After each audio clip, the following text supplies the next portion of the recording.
Je travaille dans un laboratoire comme beaucoup d'autres. C'est un laboratoire d'une 50aine de personnes qui étudie les hommes et leur environnement, au nord et au sud. Depuis 1985, on y cherche et on y enseigne. Dans la cantine, il y a des poissons. On les nourrit à tour de rôle. Je me dis que tant qu'on arrivera à les nourrir ensemble, c'est qu'on arrivera à faire de la science ensemble. Le problème, c'est que depuis quelque temps, on tourne en rond. Les recherches sont imposées dans une compétition aux appels d'offres et aux publications. Les textes scientifiques sont écrits à la hâte et perdent en qualité. L'ambiance est tendue, entre conflits, dépression et burn-out.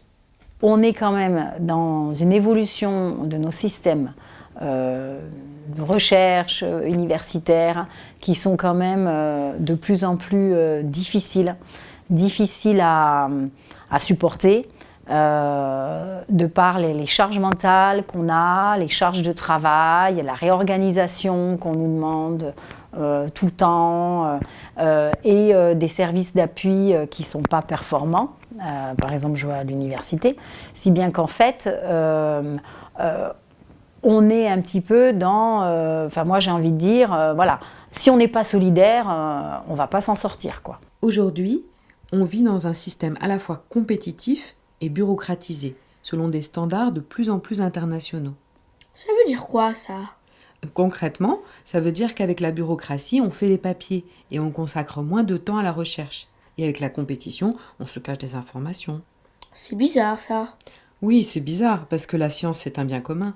C'est un savoir qui se construit ensemble, au fil des idées qui se tissent, et qui doit servir à tout le monde.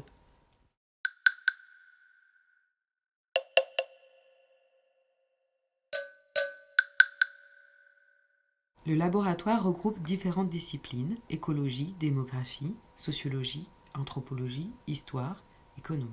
L'interdisciplinarité, ça a été un levier pour créer ce collectif. C'est-à-dire que moi, par exemple, je suis écologue, j'arrive à comprendre un sociologue quand il parle, un démographe.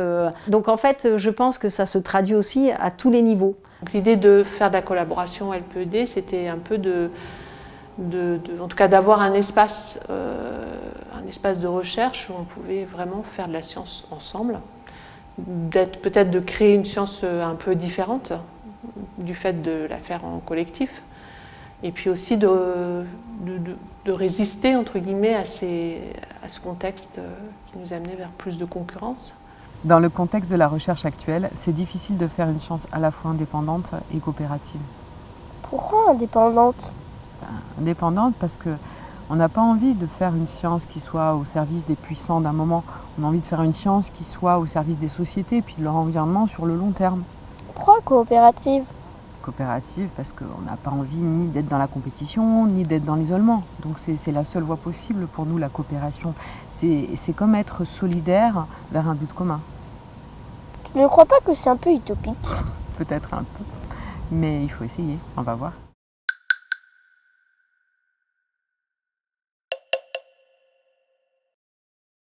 Ce qui a beaucoup aidé au LPED pour aller vers plus de collaboration, c'est d'abord il y avait un terrain très très favorable de chercheurs, enseignants-chercheurs, ingénieurs, techniciens qui se connaissaient, qui s'entendaient bien, qui avaient un long passé, une longue histoire ensemble. Donc, je crois que ça c'était important. Et puis après il y a eu un appui extérieur, donc avec des formations en communication non violente, en travail collaboratif, tant sur les postures que sur les outils. Ça nous a beaucoup aidé parce que ça nous a donné des techniques, et des méthodes et des postures. Et puis ça nous a tenu à une sorte de... ça nous a obligés à avancer, quoi. Voilà, ça c'était pas mal aussi. Et puis après, je crois que... Donc, ce qui nous a aidé, c'est ça. Ce qui nous a beaucoup aidé, c'est d'avoir fait le choix de travailler et la posture et les outils en même temps. Alors, les ateliers de communication collaborative, ce sont des ateliers où on est convié à venir au LPED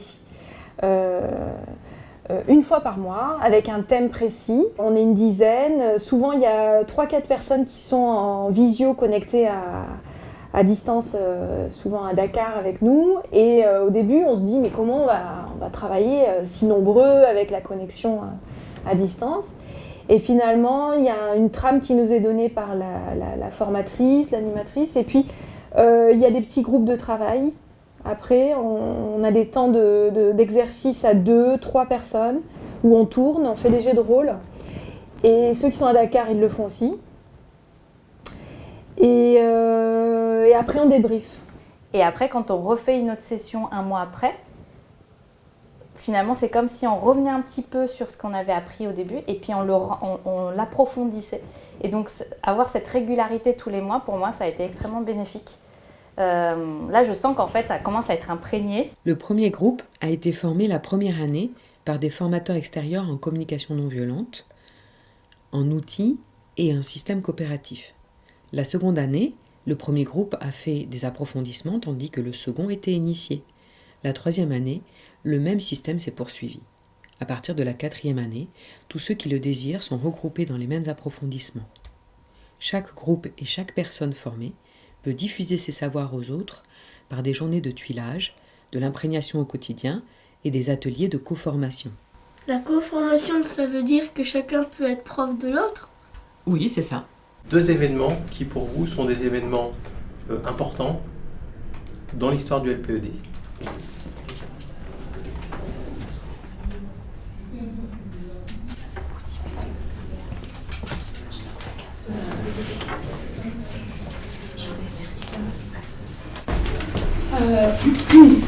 Moi, j'ai noté la première AG à laquelle j'ai participé au LPED.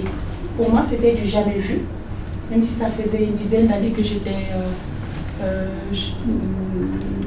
dans des labos et je n'avais pas vu, je n'avais jamais assisté à ce type d'échange-là, à cette idée de la transparence dans les échanges.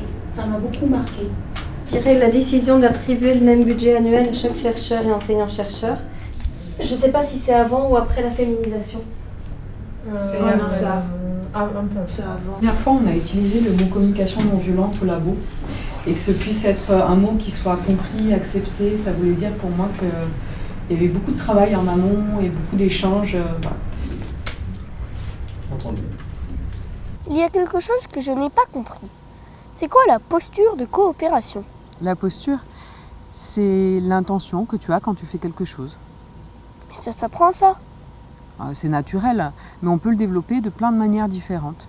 Par exemple, nous, on a choisi de se former à la communication non violente. C'est quoi la communication non violente? La communication non violente, pour moi, c'est s'accorder avec soi-même pour mieux s'accorder avec les autres.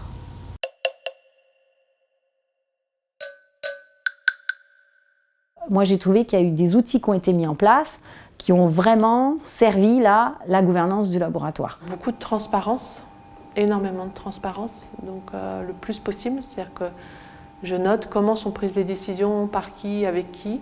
Et ça, c'est tout le monde peut. Enfin, voilà, par exemple, les décisions budgétaires, il y a un tableau partagé par tous où on sait qui décide, quelle est la demande, qui décide et on argumente la demande, enfin la décision. Donc ça, c'est très important. Et puis évidemment, ça nécessite de la confiance. Il faut que j'ai confiance dans mes collègues qui prennent les décisions et qu'eux aient confiance en moi quand moi je décide seule ou quand je porte une décision qui n'est pas la mienne, quoi. Le fait d'avoir un wiki interne, l'idée c'est un petit peu d'avoir comme une gare centrale. C'est un espace virtuel en fait de rencontre qui est parfois dupliqué dans le laboratoire, dans la salle de réunion, avec un tableau et un certain nombre d'informations. On a un onglet information contact, ensuite on a un onglet agenda et réunion, mais il y a aussi des boîtes à idées où on a une idée à partager sur les documents, les procédures, les petits trucs à acheter qui faciliteraient notre fonctionnement par exemple, tout comme une page sur les documents et procédures. Et enfin on a un onglet formation. Le wiki en fait est une sorte de haut d'iceberg qui rend visible en fait tout un travail de gouvernance qui est plus transparente, plus partagée, plus participative que ce qu'on avait auparavant et il lutte beaucoup contre l'infobésité puisque parfois on envoie simplement un mail en disant allez sur le wiki, on a mis à jour de nombreux onglets. Tout est bien classé, tout est là, c'est limpide, c'est clair, on va pas y passer 2 heures. Donc voilà, ça c'est un soutien pour moi en tout cas qui est inestimable, quoi.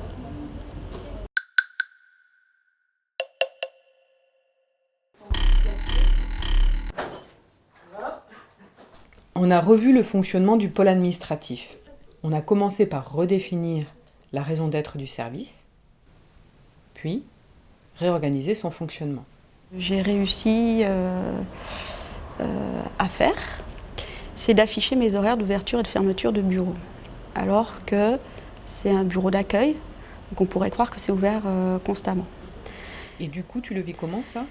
De la sérénité et puis du respect de mon rythme à moi, dans mon temps pour prendre du temps pour se concentrer, rentrer dans le dossier, prendre du temps pour prendre du recul, vérifier que tout est bien, voilà, du respect de mes rythmes, de mes propres rythmes de travail. Et donc, voilà, servir aussi les autres, quelque part. Moins stressée, et peut-être même moins agressive ou plus...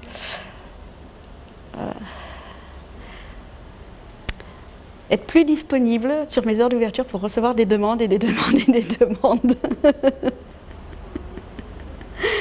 Ouais. Vous êtes formé à la coopération sous toutes ses formes? Oui, aux outils, aux systèmes et aux postures. C'est important pour les chercheurs, ça? C'est important pour tout le monde, mais pour les chercheurs, c'est indispensable. Cela développe l'intelligence collective. C'est quoi l'intelligence collective? L'intelligence collective, c'est la capacité cognitive d'un groupe. Un groupe, tu vois, il peut produire des idées solides et innovantes qu'une personne toute seule ne pourrait pas produire. Donc, plus les gens du groupe sont intelligents, plus le groupe est intelligent? Non, l'intelligence collective, elle ne dépend pas des quotients intellectuels des membres du groupe. Elle dépend de leur capacité émotionnelle et sociale. Par exemple, savoir s'engager, savoir donner, recevoir de l'empathie. Et nous, avec la coopération, on développe ça. Il y a des pratiques de respect de la prise de parole qui se sont vraiment mises en place dans notre groupe, dans le laboratoire en général. Et ça change tout dans une réunion parce que moi, je ne supporte pas de devoir hausser le ton pour devoir prendre la parole. J'ai besoin qu'on me donne la parole, qu'on m'accorde la parole. Et donc le fait qu'il y ait cette écoute et ce regard bienveillant des uns sur les autres, ça amène beaucoup de paix en fait dans les discussions. Et la coopération, c'est que à l'intérieur de votre laboratoire? Pas seulement, c'est aussi avec l'extérieur. Les gens sur le terrain, les étudiants, les citoyens, les décideurs. Dans les sciences participatives et dans l'enseignement, l'implication des citoyens est parfois ponctuelle. Mais ce peut être aussi l'opportunité d'une coopération pour co-construire les savoirs.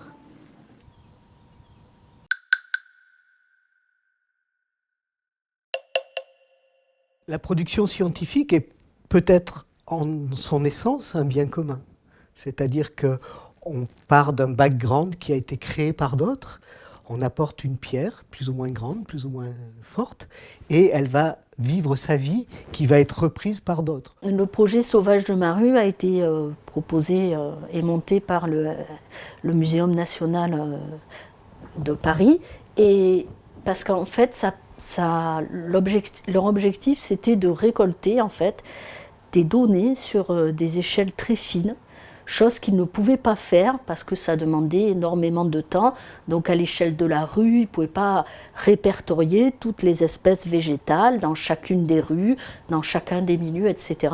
Donc ils ont eu l'idée de proposer aux citadins de participer à cette collecte des données. Et donc ils ont comme ça monté le programme Sauvage de Maru.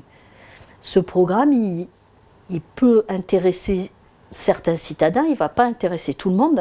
Il y a eu d'autres programmes participatifs comme celui-là, plutôt sur les oiseaux, etc.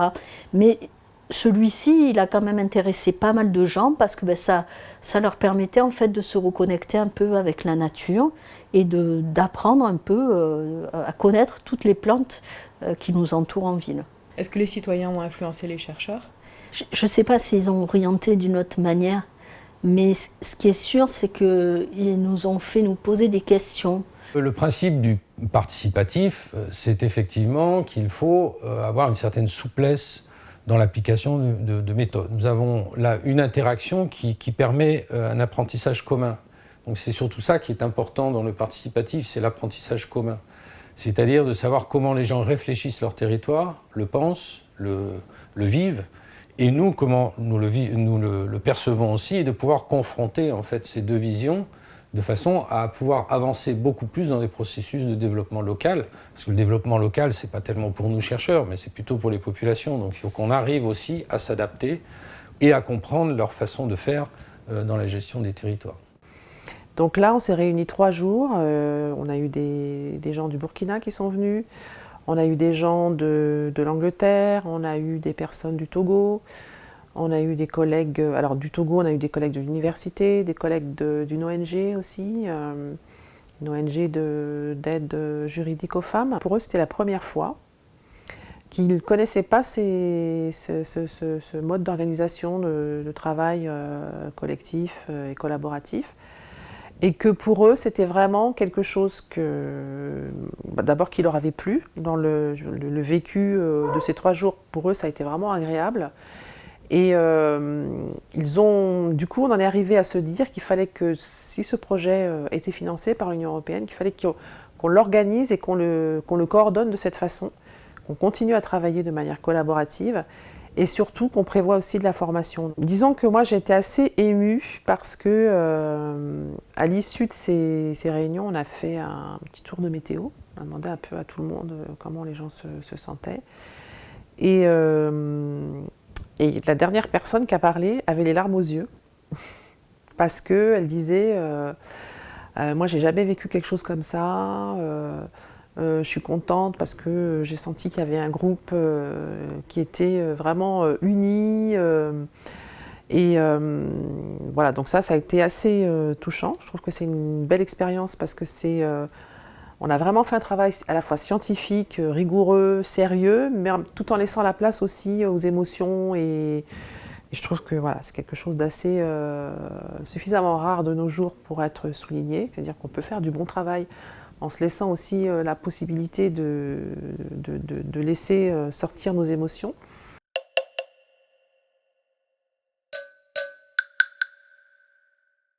Là, il y a 2 postures très simples. Soit on considère que les personnes ne savent rien, que ce sont des vases vides que l'on doit remplir, soit on considère qu'ils savent des choses, et c'est alors comme un édifice où chacun apporte sa pierre.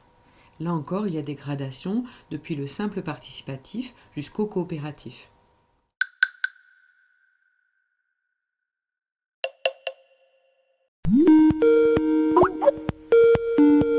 Oui, Valérie, je t'appelle parce que tu m'as dit que tu avais fait une conférence là au lycée français de Dakar, c'est ça?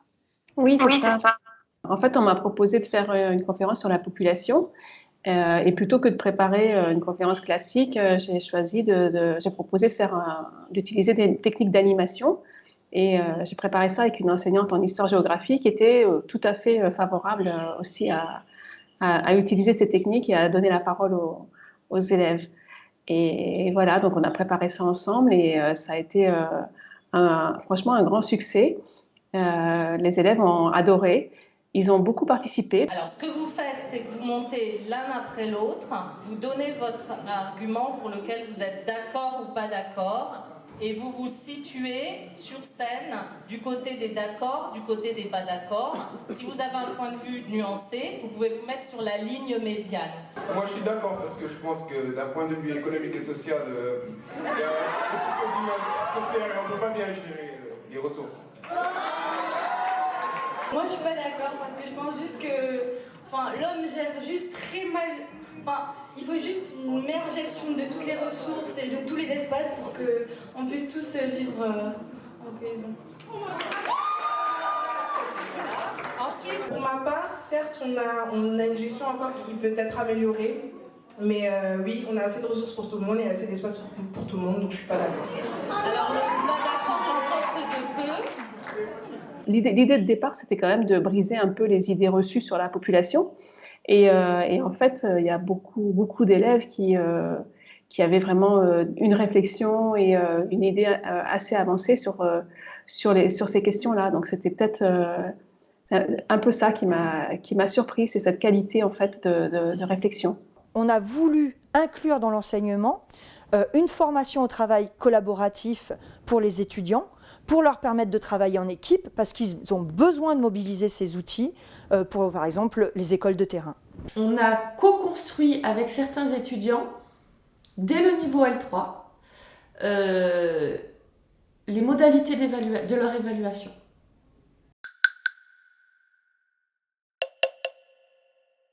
Chèvrefeuille est un jeu de sensibilisation au développement durable qui s'inspire d'une expérience concrète de gestion forestière traditionnelle dans le Haut-Atlas marocain.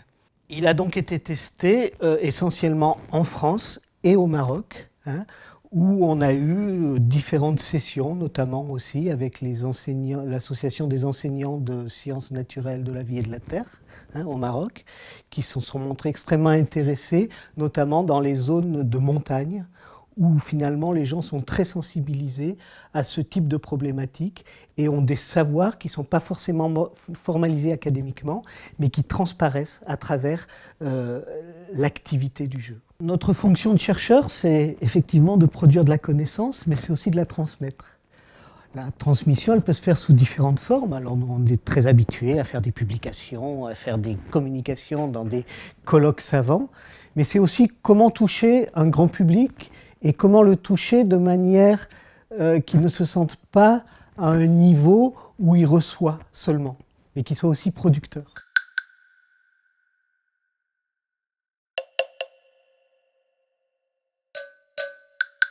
On teste des outils sur nous-mêmes et ensuite on les propose ailleurs. Par exemple, l'usage du photolangage permet de faire du lien, de savoir où chacun en est dans un apprentissage, un projet, une équipe. Moi j'ai choisi cette carte-là. Hier je vous ai dit que j'étais comme un caméléon. Il y avait beaucoup de couleurs, avec le sentiment d'équilibre et tout ça. Aujourd'hui, moins dans ce truc-là, moins dans le... Mais il y a l'idée du mouvement toujours qui reste, et de la couleur. Et puis de cet enfant, c'est comme un enfant, on ne sait pas si c'est un enfant, un adulte et tout ça, mais quelque chose en devenir. Il y a du mouvement, en dépit, vous voyez ça, moi je vois ça comme des règles figées, la société. Et puis, en dépit de tout ça, il faut garder des couleurs, il faut garder sa singularité, et puis ne pas perdre de vue la vie, quoi. On a veillé à introduire des temps un peu plus où ils apprennent aussi à s'écouter les uns les autres, donc et puis à s'écouter eux-mêmes. Et on a fait un jeu avec des cartes dès le 2e jour pour savoir un peu où ils en étaient par rapport à ce qu'on leur avait transmis la veille et puis aussi par rapport à où ils en étaient eux, chacun, leur bien-être. On a joué avec des cartes du jeu Dixit, on les a étalées sur une table et je leur ai demandé d'en prendre une qui correspondait à leur état d'esprit du matin. Et c'était un moment très très fort parce qu'on sentait qu'ils étaient vraiment dans l'écoute les uns des autres. Et puis là-dessus, j'ai conclu justement sur la nécessité dans la gestion de projet de connaître son équipe et d'écouter un peu l'état d'esprit de chacun.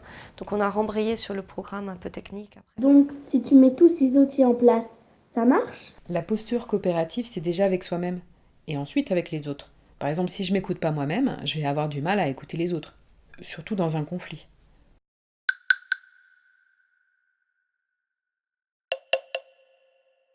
Ce qui me semble important, c'est d'abord d'avoir la posture et la volonté de faire du collaboratif.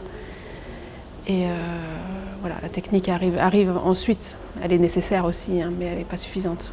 Ça m'a servi à être plus posée dans certaines interactions avec des collègues et d'être plus à l'écoute surtout. Voilà, de plus m'écouter moi et d'écouter les autres. Ce qui m'est un petit peu difficile à réaliser, c'est le fait de concilier entre avoir ta propre vision, mais en même temps de rester dans l'espace et dans le périmètre du groupe. Donc au début, j'avais du mal à réconcilier ces deux notions, parce que pour moi c'est un petit peu contradictoire. Ce que je veux pas n'est pas forcément ce que le groupe veut, mais j'ai appris à travers la formation à faire confiance. Et puis j'ai confiance aussi dans ceux qui ne sont pas a priori, qui ne me sont pas a priori sympathiques. J'ai appris aussi la confiance qu'on peut partager des choses. Et donc voilà, du coup mon regard est peut-être différent sur eux. Donc vous vivez dans le monde des bisounours ? Ah, pas tout à fait. On fait attention à certaines choses quand même. il y a ceux qui ont suivi les formations et on sent qu'ils sont maintenant dans une posture différente, et ceux qui ne les ont pas suivis, alors soit parce qu'ils n'avaient pas le temps, et donc peut-être de ce sentiment de frustration est né aussi un petit peu du coup cette séparation un peu en deux groupes peut-être, hein, ceux qui ont fait et ceux qui n'ont pas fait, puis ceux qui ne veulent pas les faire parce que voilà, ils ne se sentent pas engagés, ils n'ont peut-être pas envie de forcément aller vers plus de collaboration.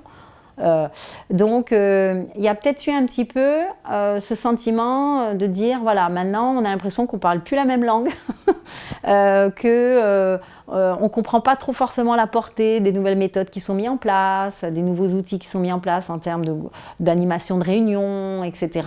Dans les choses un peu difficiles, c'est aussi de ne pas aller trop vite. Ça c'est important, de ne pas aller trop vite et vraiment de ne jamais juger ceux qui ne sont pas dans la démarche et d'accepter tous les modes de fonctionnement, d'avoir une démarche très inclusive, surtout en tant que DU évidemment. Parce que ça pourrait être extrêmement inégal, inéquitable ou injuste de traiter différemment les gens qui sont dedans, les gens qui sont à côté de ceux qui ne sont pas du tout. Quand même, ça percole à un moment donné, les chercheurs sont plus impliqués par exemple dans les formations collaboratives, donc quand même vous faites percoler, quand même ça percole jusqu'à nous. Moi j'aurais envie de dire non, on continue à avancer.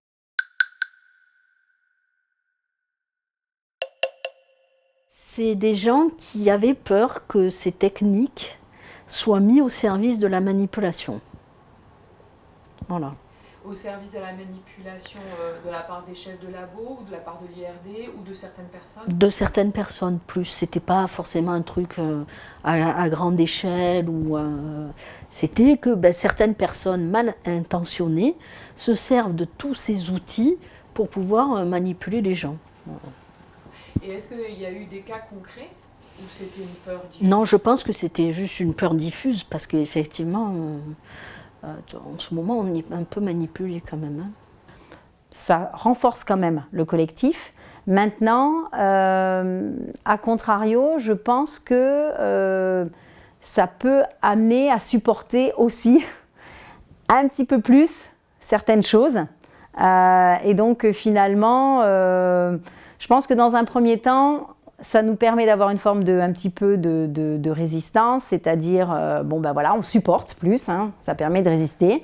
Et puis à un moment donné, voilà, quand il faut quand même être dans l'action, pour quand même peut-être dénoncer certaines choses ou être engagé politiquement, on va dire, au regard de certaines réformes de nos institutions, je veux dire, à ce moment-là, on peut s'appuyer sur cette solidarité, ce collectif. On le voit par exemple, on est souvent en assemblée générale, on a eu à voter des motions par exemple, des motions de censure de certaines choses. Ça ne se fait pas partout. Et quand tu disais ça permet d'apaiser ses émotions, tu as la sensation de gagner en liberté et en force. Et vous finirez quand? Jamais.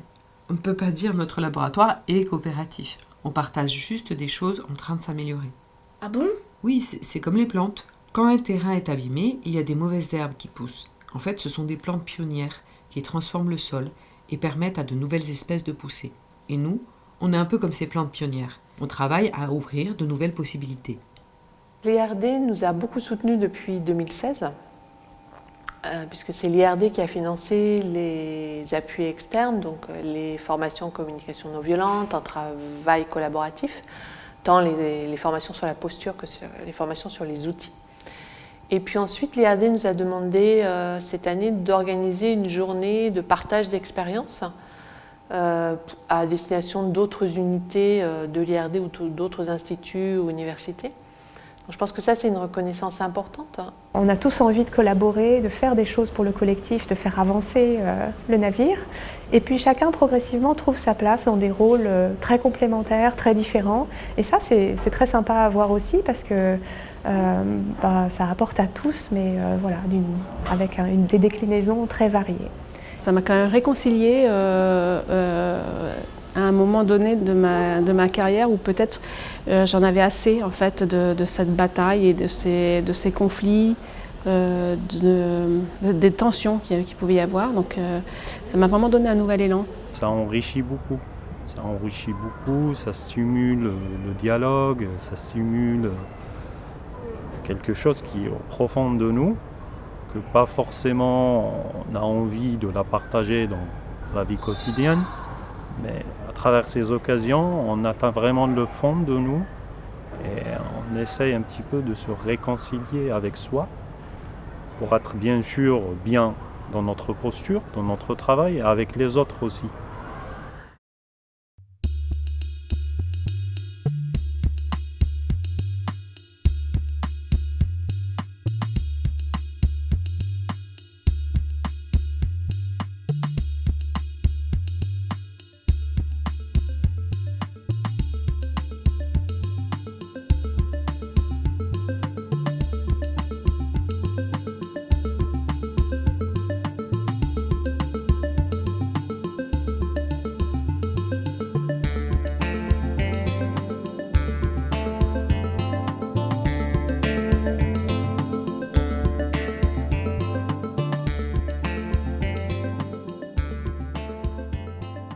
C'est quoi la prochaine étape? Ralentir.